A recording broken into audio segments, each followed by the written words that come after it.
Hey everybody, it's Rick and I'm here with my July review video. So as you guys know, if you watched my Tarantino ranking video, I watched all 10 Quentin Tarantino movies, but I watched a bunch of other stuff too that I'm going to dive right into. I want to mention two things. The first thing is that I also watched Stranger Things Season 3. That's a TV show, so I'm not going to really get into it. I will say it's my favorite season of Stranger Things so far. I think the show has constantly improved, and I love that about the show. I think it's entertaining. The pop culture references are phenomenal. The characters are great, and the show keeps getting better.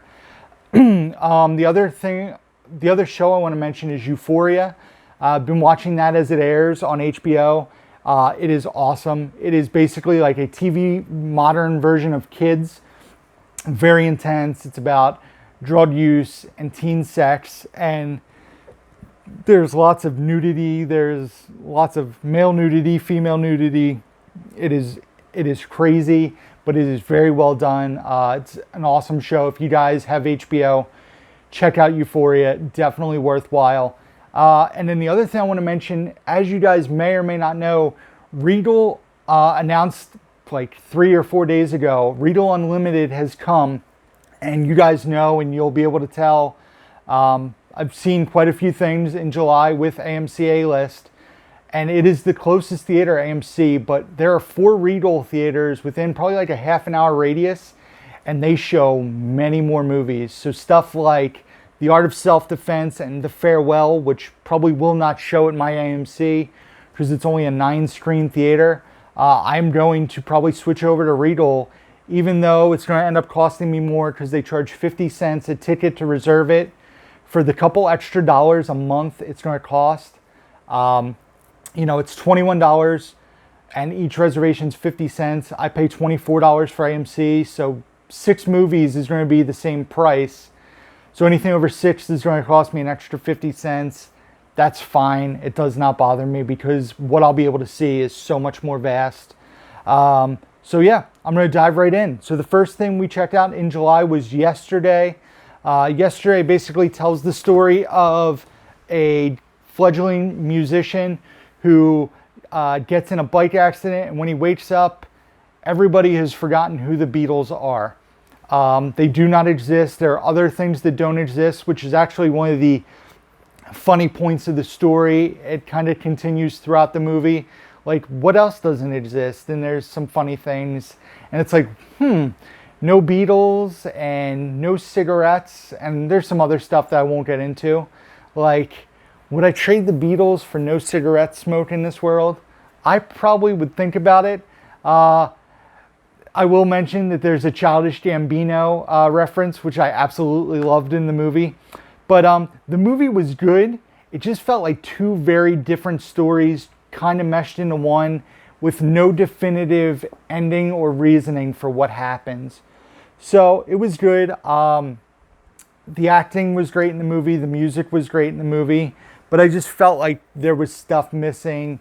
I think the Beatles were the perfect group to choose their music. And what do I want to say? I'm totally blanking. I don't think there were many other groups where you could have music that so many people in the world are familiar with on a worldwide level. Like, yes, there are big musicians, but the Beatles, some people would argue the Rolling Stones and Led Zeppelin, but the Beatles, in my opinion, are just on another level. And that's an opinion thing. A lot of you guys might not agree, but I give it a 3.5 out of 5. The next thing, and I'm trying to see, is Spider-Man Far From Home. Saw that with AMC A-List. So this could definitely be my favorite Spider-Man movie. It's between this and Spider-Man 2, the Tobey Maguire version. Tom Holland is my favorite Spider-Man. Between Captain America Civil War, the Avengers movie, Endgame and Infinity War, and Homecoming, Tom Holland, I think, is the perfectly cast Spider-Man. I'm curious to see what Tom Holland will do outside of Spider-Man. Like, can he be in other roles?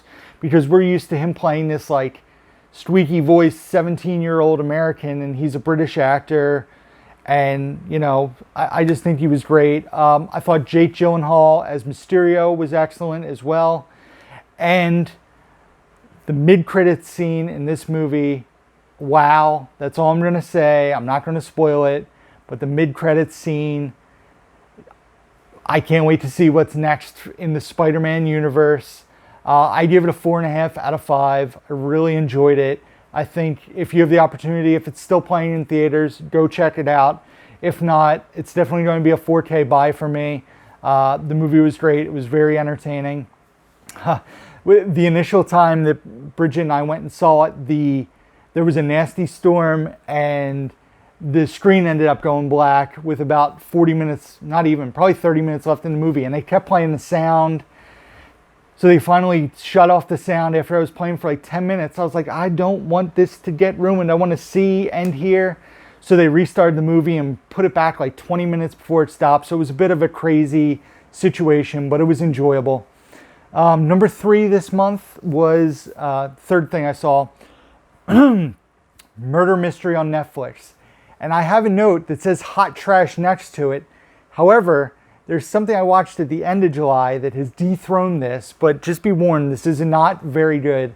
So basically, I've come to a conclusion now that Adam Sandler gets paid a ridiculous amount of money for Netflix.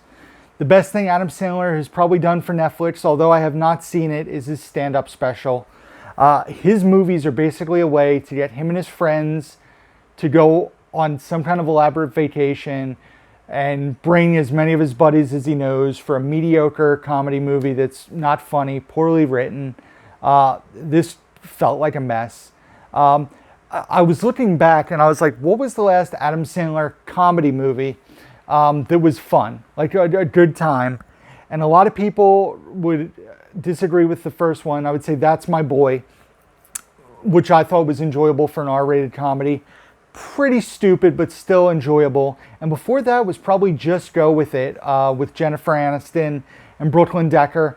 So I kind of had high hopes that maybe they would recreate their chemistry in Murder Mystery, but it just felt like a mess. Jennifer Aniston did this for a paycheck and a vacation, in my opinion.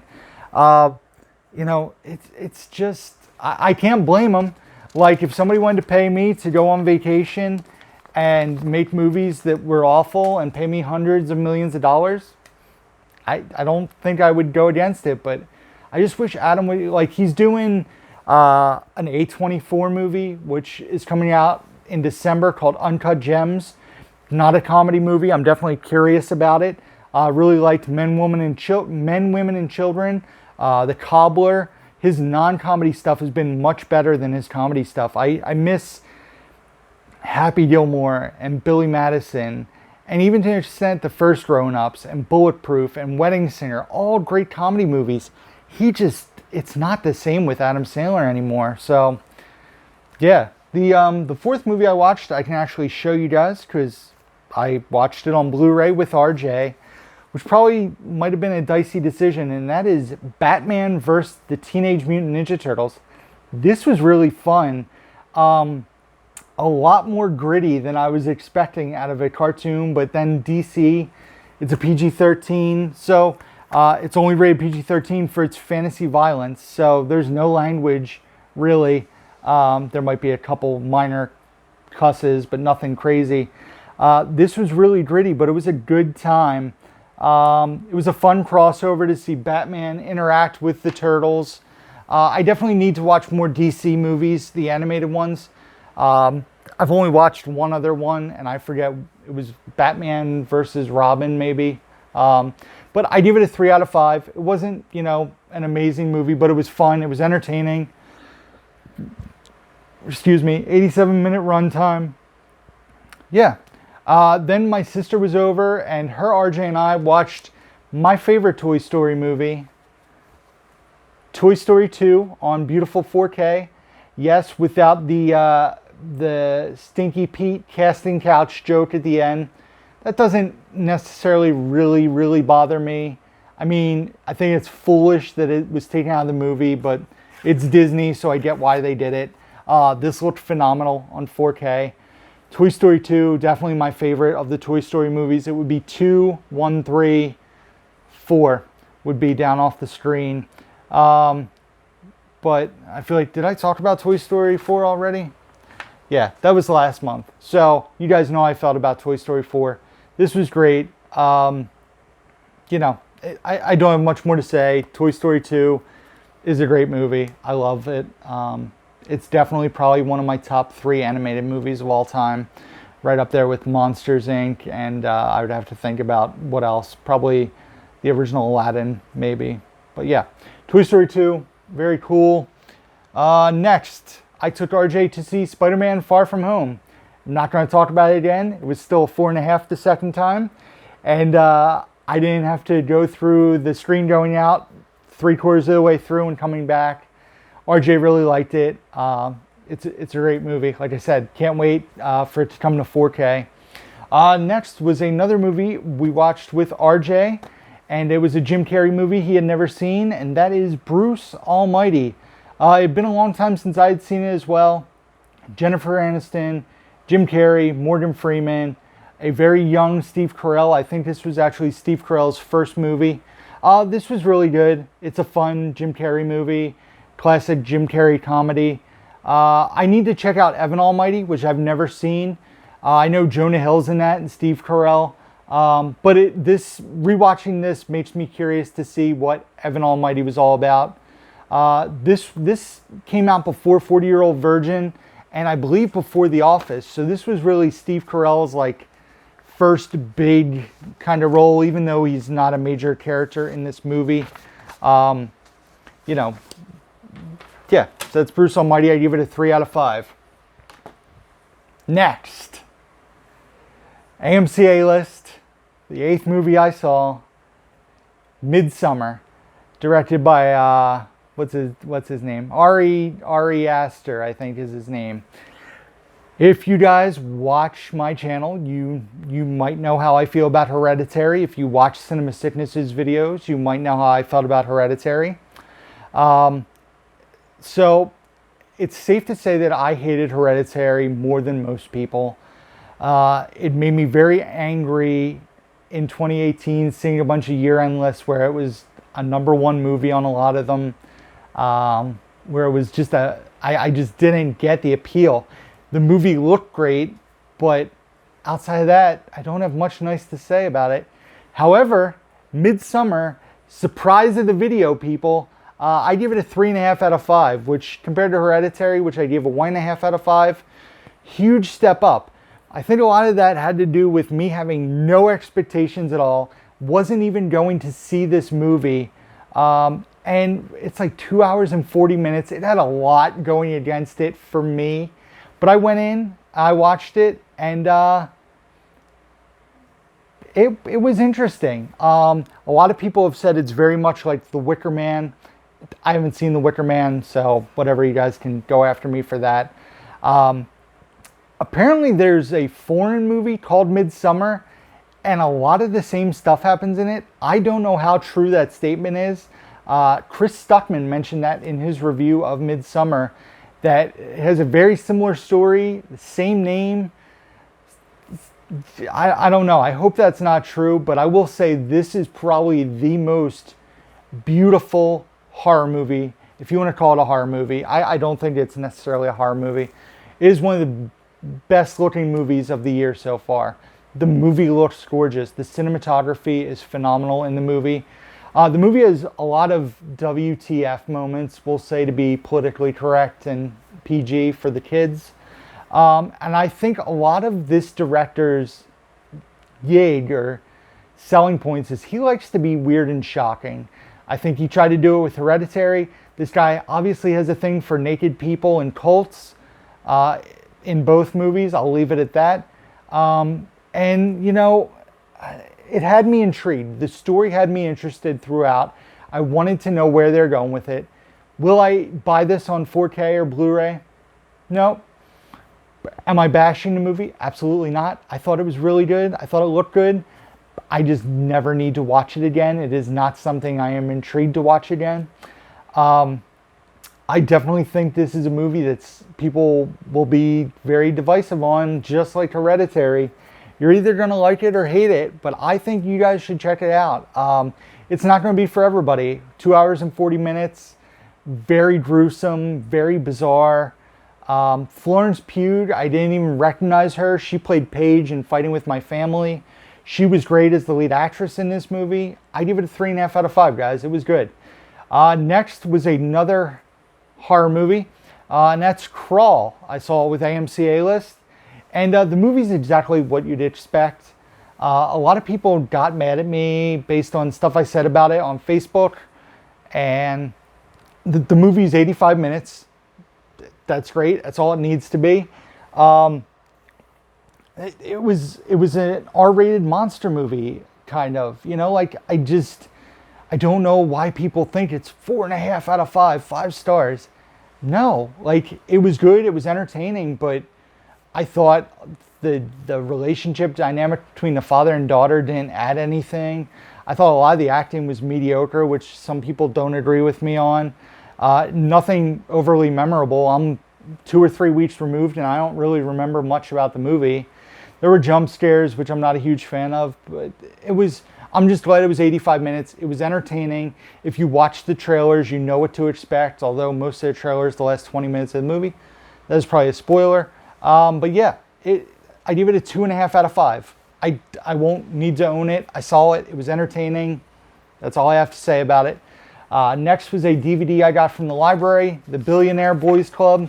If you guys aren't familiar with this, it was a movie that was shot a while ago and didn't come out until after Kevin Spacey's Troubles. It stars Ansel Elgort. No, did I confuse two names? No, Ansel Elgort, who plays Baby Driver, Baby and Baby Driver, and Taron Egerton. Not Taron Egerton. Taron Egerton? Man, I am totally blanking right now. The lead actor in The Kingsman. I didn't write down his name. They're the two leads. It's basically an 80s movie about a Ponzi scheme. A movie that takes place in the 80s. It's from like 2016 or 2017. The movie's pretty awful. The cast is really great. Emma Roberts is in it. But it just felt like a straight-to-TV Lifetime movie. I don't have much to say about it. I'll never watch it again. I'm glad I got it from the library for free to watch. I give it a 1 out of 5, guys. It wasn't very good. The next thing I actually grabbed on Amazon last month, I believe, thanks to Movie Edge. Didn't realize it was so cheap on Amazon. A 90s classic, Getting Even with Dad, starring Ted Danson with an awful extension to his hair and Macaulay Culkin. So I watched this with Bridget and RJ, and RJ didn't really love it. He kept falling asleep during it. The movie centers around a coin heist, which to me is interesting. There were scenes that were entertaining, but I don't have much to say. Does it hold up like most 90s movies? It's kind of 50-50. I think certain things hold up a lot better than others. Like The Sandlot still holds up, but for me, when I rewatched Camp Nowhere, that didn't hold up as well as I had hoped it would. I gave this a 2 out of 5. I'm glad to own it. It's my first MVD release. So yeah, Getting Even with Dad. The next thing, I'm going to take a drink. The next thing we got from Redbox, Bridget, RJ, and I watched, it was the Blu-ray of Instant Family, starring Mark Wahlberg and Rose Byrne. What a great movie. I can see why there was a lot of talk about it, why it did well at the box office. It was a very good story. You know, not to get cheesy or whatever, but if you've seen the movie, or if you haven't seen the movie, I'll be vague. There's a scene involving someone having their hair brushed.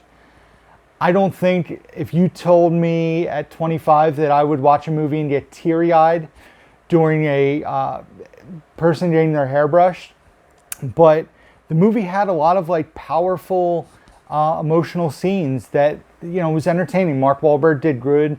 The children actors in the movie did great. Excuse me. The movie was very heartwarming. It was funny. You know, a bit over the top in some parts, but pretty much enjoyable all the way through.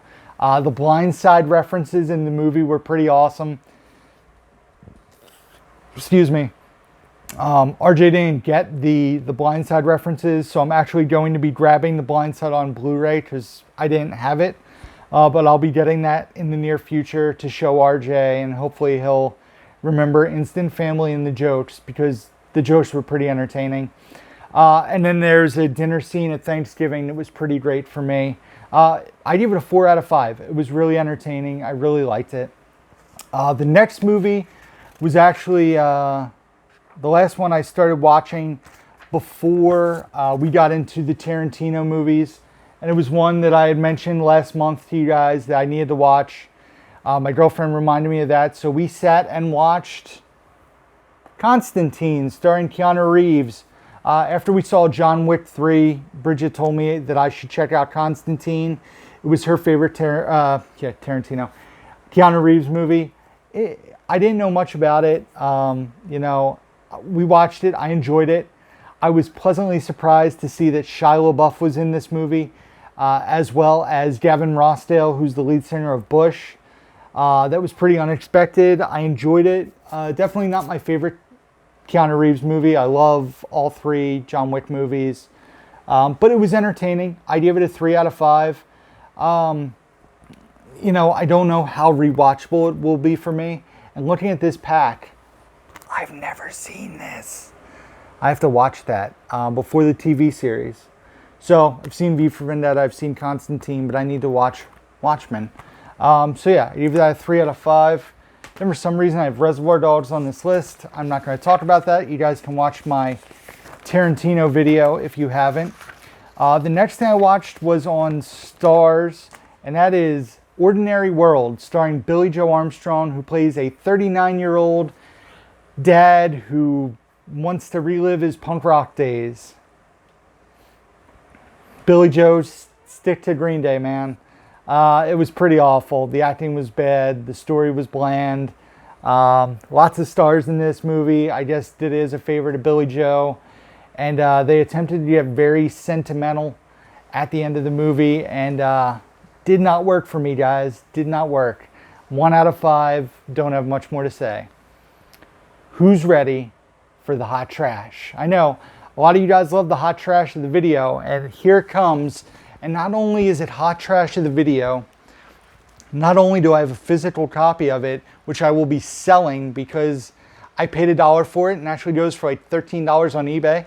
So it's going up probably tonight. This is a hot trash of the year contender, and that is The Haunting of Sharon Tate on DVD. Ugh. So after seeing Once Upon a Time in Hollywood, I had grabbed this a while ago for $1. It was a newer release, so I picked it up for $1. It was minty fresh. And basically, I'll read my first line of my notes. What a steaming pile of garbage, horrible acting, bad camera work, just an all-out mess. That is what I wrote about this movie. I also said the story was sad because they took what happened with Sharon Tate and twisted it around, and they made Sharon Tate out to be this like crazy person. It was just, I was like, why? Hilary Duff was awful in this movie. The acting was just, this was bad. This was horrible. I can't even, don't watch it. Don't spend your time. It is an hour and 35 minutes. I cannot tell you how many times we checked to see if it was almost over. It could not end fast enough. Avoid this. Go see Once Upon a Time in Hollywood. Go see it twice. Go to a bathroom instead. If I could give a movie 0 out of 5 stars, this would be a serious contender. I gave it a half star because that's as low as Letterboxd will let me go. Garbage. Hot trash. I'm done. I threw it. I'm done with it. And I think I watched one more movie. Nope, I watched 2 more movies. So the next thing I watched was Jack of All Trades on Netflix. So basically, I'll try to keep this short-winded. When I grew up as a kid, my dad owned a baseball card store slash hobby shop. So I grew up having a dad who owned a baseball card store. A lot of my friends came to my dad's store. It was pretty cool for a kid to have a dad who owned a baseball card store. This movie is a documentary about Stu Stone, who, if you guys are familiar with the show Blowing Up with Jamie Kennedy that was on in 2000s, where Jamie Kennedy starts a rap career with Stu Stone. He did a song with Bob Saget. They had a CD, they had an MTV special. That is Stu Stone. He's also a voice actor in a lot of cartoons. It was a documentary about the baseball cards, and he goes to his mom's house, and he had cards from when he was a kid, and he finds out that the baseball card industry is not what it was in the 80s and early 90s, which was the peak time for the card industry. It's had a resurgence recently, but not on the level it was back then. The movie, to me, as a documentary, felt very predetermined, pre-planned, and messy. It's like they set out to make a baseball card movie, but he also had a very rocky childhood with his father, who was one of the biggest sports card salesmen in Toronto, Canada, or Canada as a whole, when he was a kid. And then his dad basically walked out on him, his two siblings, and his mother like 2 weeks after his bar mitzvah. And the movie was basically like about baseball cards and about him and his dad's estranged relationship. And he was like, I want to make a baseball card movie, but everybody else is like, you need to get back with your dad and we'll interview him for the movie. It felt very forced, very predetermined.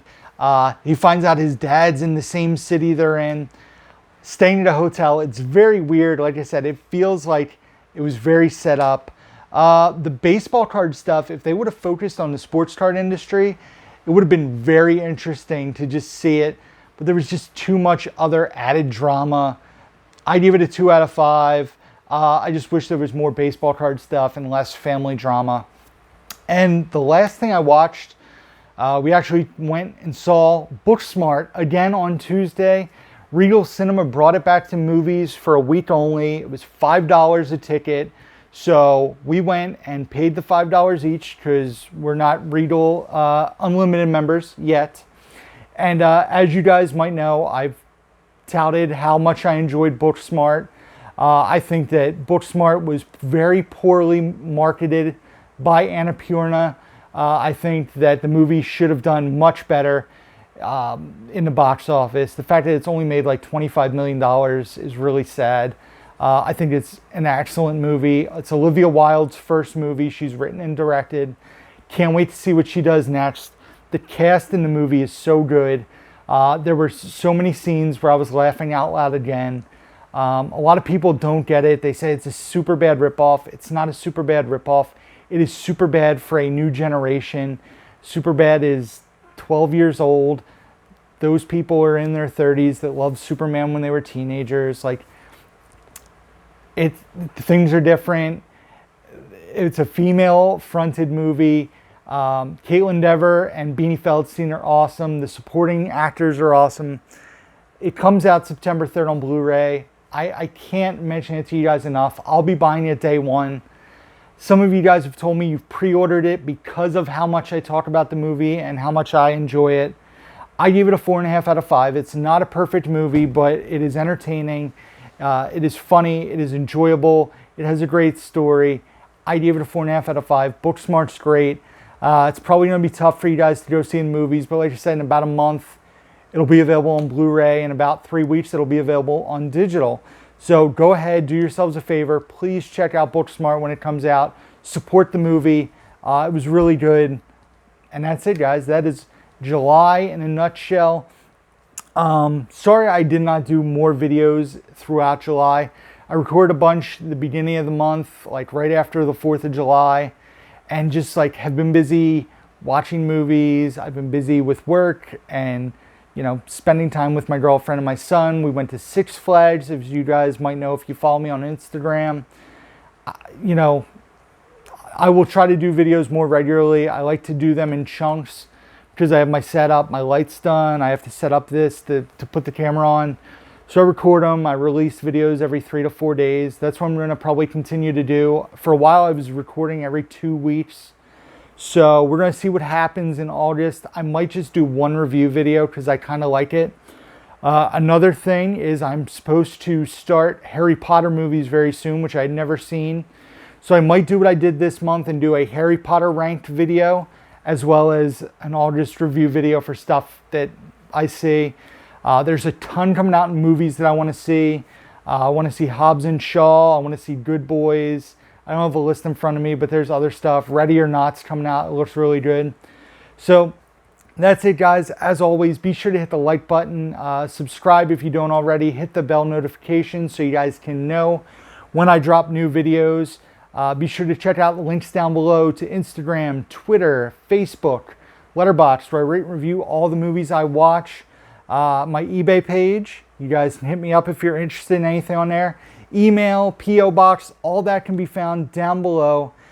As always, until next time, who's down to movie?